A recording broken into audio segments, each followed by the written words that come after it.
सरकार सिर्फ दो एजेंडे पर काम कर रही है, हिंदू मुस्लिम एजेंडा और दंगा भड़काओ एजेंडे पर काम कर रही है।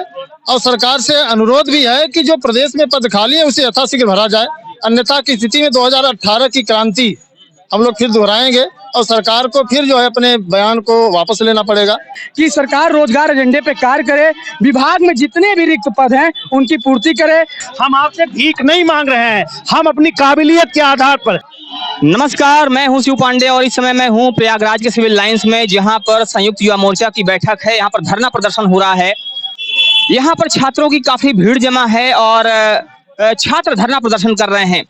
यहाँ पर देखना यह है कि जो छात्र हैं जो धरना प्रदर्शन कर रहे हैं उसकी वजह क्या है, आखिर किस वजह से छात्र इतने उग्र हैं और यहाँ पर काफी मात्रा में काफी ज्यादा भीड़ के साथ एकत्र हुए हैं। नमस्कार। नमस्कार।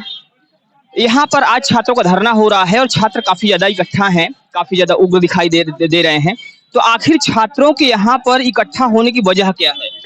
देखिए, आप देख रहे होंगे कि उत्तर प्रदेश सरकार में जिस हिसाब से रोजगार मुद्दे पर कार्य नहीं किया जा रहा है, केवल प्रोपोगंडा फैलाया जा रहा है कि हमने इतने लोगों को रोजगार दिया, इतने लोगों को 10 लाख दिया, 20 लाख दिया, केंद्र में 2 करोड़ रोजगार दिया।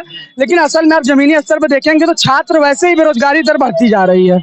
और जहाँ तक है, आप देख रहे होंगे कि यहाँ पर टीजीटी, पीजीटी, प्राथमिक शिक्षक भर्ती, एलटी, सब विभाग के परेशान छात्र यहाँ पर धरना प्रदर्शन कर रहे हैं। और आप देख रहे होंगे कि उत्तर प्रदेश में रोजगार एजेंडे पे कार्य अभी हो नहीं रहा है। हम सब ने बिगुल फूंक दिया है। आज हम सब पत्थर गिरजाघर पर एक विशाल भीड़ के साथ धरना प्रदर्शन कर रहे हैं। हम सब की मांग है कि सरकार रोजगार एजेंडे पे कार्य करे, विभाग में जितने भी रिक्त पद हैं उनकी पूर्ति करे। आपने देखा होगा कि 2019 से शिक्षा सेवा चयन आयोग का गठन हो रहा है, आज 2023 चल रहा है, शिक्षा आयोग का गठन अभी तक नहीं हो पाया था। हम सब ने जब लगातार आह्वान किया, एक बड़ी संख्या जमीन रोड पर उतरना शुरुआत हुई, तब कल जाकर कैबिनेट से विधेयक मसौदा पारित होता है कि हाँ अब विधान सत्र में चलेगा।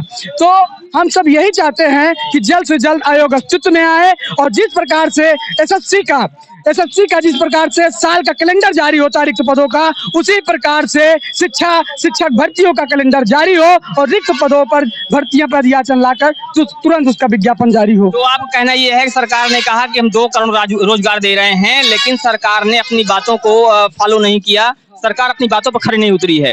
लेकिन सरकार का कहना है कि हम बहुत तरह की जो प्राइवेट जॉब्स हैं, बच्चों को स्किल करना, स्किल डेवलपमेंट के माध्यम से रोजगार देना, तमाम तरह से हम बच्चों को रोजगार दे रहे हैं। उस पर क्या कहेंगे? अब हम अपने मन से पकौड़े की दुकान खोल दें तो ये सरकार की तरफ से तो रोजगार का काम तो हुआ नहीं।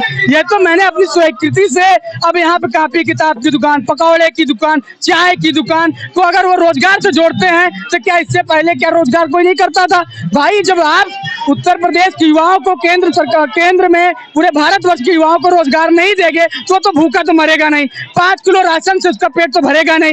एक तो इन्होंने वैसे ही 5 किलो आटा 2 GB डाटा में युवा वर्ग को गुमराह कर दिया है, लेकिन 5 किलो राशन से पेट नहीं भरने वाला है। छात्र को रोजगार करने के लिए, अपनी हर चीज मांग को पूरी करने के लिए अगर नौकरी नहीं मिलेगी तो अपने स्वरोजगार के लिए खोज करेगा। तो कहना यह है कि 5 किलो आटा और 2 GB डेटा से काम नहीं चलने वाला है और इससे जो छात्र हैं, छात्रों का भला नहीं होने वाला है। आइए बात करते हैं कुछ और लोगों से। अनिल जी, नमस्कार। नमस्कार भैया।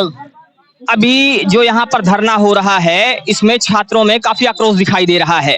इस धरने प्रदर्शन की वजह जो है, जहाँ तक छात्रों का ये यहाँ पर रुख सामने आ रहा है, वो ये है कि लोगों को रोजगार नहीं मिल रहा है। इस पर आपका क्या कहना है? इस पर देखिए, बहुत स्पष्ट है कि इस आंदोलन का जब हम लोग आगाज किए तो सरकार डरी और कल कैबिनेट की बैठक में सरकार ने डर बस, क्योंकि इसके पहले शिक्षा सेवा चयन आयोग को सरकार भूल गई थी। तो हम लोगों को इस बात की खुशी भी है और सरकार से अनुरोध भी है कि जो प्रदेश में पद खाली है उसे यथाशीघ्र भरा जाए, अन्यथा की स्थिति में 2018 की क्रांति हम लोग फिर दोहराएंगे और सरकार को फिर जो है अपने बयान को वापस लेना पड़ेगा। प्रदेश में जो पद खाली हैं, लखनऊ में तदर्थ शिक्षक लगातार धरना दे रहे हैं, तो मैं चाहूंगा कि वो गलत हैं तो उनको जल्दी सरकार कुछ निर्णय लेकर के कहे कि हम टीजीटी पीजीटी के पदों की वृद्धि करेंगे। लेकिन दुर्भाग्य की बात है, सरकार न इधर बोल रही है न उधर बोल रही है। सरकार सिर्फ दो एजेंडे पर काम कर रही है, हिंदू मुस्लिम एजेंडा और दंगा भड़काओ एजेंडे पर काम कर रही है। हम तो लोग सरकार दो एजेंडे पर काम कर रही है, ऐसा आरोप है। एक तो हिंदू मुस्लिम एजेंडा और दूसरा दंगा भड़काओ एजेंडा। बचाव एजेंडा पर काम कर रही है और हम लोग चाहेंगे कि सरकार यह नीति छोड़ करके रोजगार, शिक्षा, स्वास्थ्य के एजेंडे पर काम करे तो ज्यादा बेहतर होगा। वरना 2024 में इनको पवेलियन वापस भेजने का हम लोग पूरा मूड बना लिए हैं और बनाएंगे भी। तो सरकार को फिर से पवेलियन भेजने का यहाँ पर छात्रों का जो रुख है वो स्पष्ट दिखाई दे रहा है। अगर अभी आपके अनुसार काम नहीं होता है, छात्रों के हित में बात नहीं होती है, छात्रों के हित में कार्य नहीं होता है, तो आगे का आपका क्या प्लान है? देखिए, आगे का प्लान यही है कि हम लोग फिर धरने को हम लोग अनवरत चलाएंगे। इसके पहले आपने देखा होगा कि बड़ी लड़ाई हम लोगों ने लड़ी सरकार के खिलाफ और सरकार को जो है वापस आना पड़ा। तो सरकार मानेगी और हम लोग यही चाहते हैं कि सरकार आसानी से मान ले तो बेहतर होगा, वरना लड़ाई यार पार की तो होनी तय है। अच्छा, अभी कुछ लोग यहाँ पर बात कर रहे थे 5 सितंबर को लेकर, शिक्षक दिवस को लेकर। तो अगर छात्रों के अनुसार काम नहीं हो रहा है तो शिक्षक दिवस पर ऐसा क्या होने वाला है जिससे सरकार को आप लोग डराने का दबाव? 2019 में हम लोगों ने एक बड़ा आंदोलन किया था। 5 सितंबर से ताली थाली बजानी शुरू हुई थी, फिर हम लोग ताली थाली बजाएंगे और फिर जो है सरकार के सामने आएंगे, देखते हैं क्या होता है।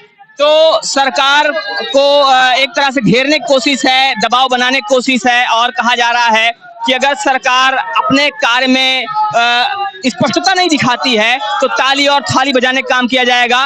और यहाँ जिस तरह से छात्रों का पूरा हुजूम दिख रहा है उससे ये स्पष्ट हो रहा है कि आने वाले समय में ये आंदोलन एक बड़ा रूप ले सकता है। तो यहाँ पर कुछ और छात्र हैं और ये छात्र अपनी बातों को सरकार तक पहुंचाना चाह रहे हैं। इनसे बात करते हैं और जानने की कोशिश करते हैं कि आखिर इनकी क्या मांगे हैं। आपका नाम क्या है?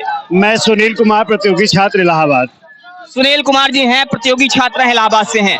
सुनील जी कहाँ के रहने वाले हैं? मैं मूल रूप से अंबेडकर नगर का हूं और मैं विगत कई वर्षों से इलाहाबाद में रह करके तैयारी कर रहा हूं।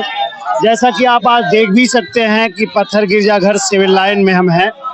पूरे संयुक्त मोर्चा का मतलब जो भी जिस भी भर्ती की तैयारी करता है, हम लोग एक मंच पे आ करके अपने अस्मिता, सपने, रोजगार, पेट पर्दे के सवाल की लड़ाई को मजबूत करने की ये मुहिम हम लोगों ने छेड़ी है। 2024 का चुनाव बहुत नजदीक है। हम लोग उत्तर प्रदेश की सरकार और केंद्र की सरकार के कानों तक पहुंचाना चाहते हैं, क्योंकि उत्तर प्रदेश की सरकार में जिसकी सरकार उसी की केंद्र में है। अगर दबाव बनता है तो रोजगार का संकट ज्यादा तो नहीं, कुछ जरूर कम हो सकता है। अच्छा, अगर अभी देखा जाए जो छात्र यहाँ पे जो धरना कर रहे हैं तो छात्रों की मुख्य परेशानियां क्या है जिसकी वजह से उन्हें धरने के लिए मजबूर होना पड़ रहा है? निश्चित रूप से उसकी मुख्य वजह है कि एक भी विज्ञापन नहीं है। 2018 से प्राइमरी की एक भी भर्ती नहीं है। 2021 में एक माध्यमिक की भर्ती आनन फानन में कराई गई। एक भर्ती दी गई है, 1.5 साल से फार्म पड़ा है। हायर का 1.5 साल से फार्म पड़ा हुआ है। अधीनस्थ का कोई अगर भर्ती आ भी गई तो पेट के नाम पे किसको बाहर कर दे रहे हैं, किसको अंदर कर दे रहे हैं, किसी प्रतियोगी को पता नहीं है। और भी जितने आयोग हो, चाहे पुलिस हो, पेपरबाजी चल रही है। आदमी उम्र दराज होता जा रहा है, ओवर एज होता जा रहा है। ये सारी पीड़ा की वजह से आज उत्तर प्रदेश का नौजवान पीड़ित होकर के, बाध्य होकर के सिविल लाइन पत्थर गिरजा पर प्रशासन की अनुमति से आंदोलन करने को बाध्य हुआ है।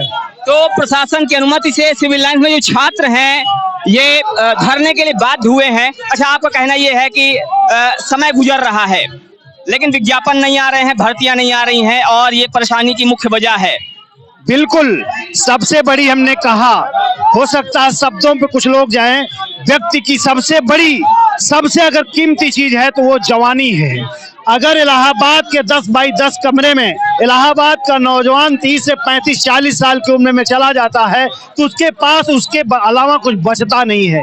और उत्तर प्रदेश का नौजवान ये भी कह रहा है कि आप सबको नौकरी नहीं दे सकते हैं, लेकिन आयोगों को बहाल करिए, विज्ञापन लगातार दीजिए, जो उम्दा होगा, श्रेष्ठ होगा, उत्तम होगा, सर्वोत्तम होगा, वो नौकरी पाएगा।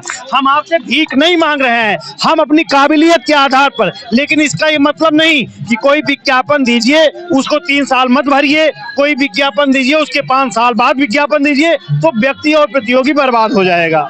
तो छात्रों का एक बड़ा दर्द है जिसमें ये कहा जा रहा है कि एक छात्र जो 8 बाई 8 के कमरे में या 8 बाई 10 के कमरे में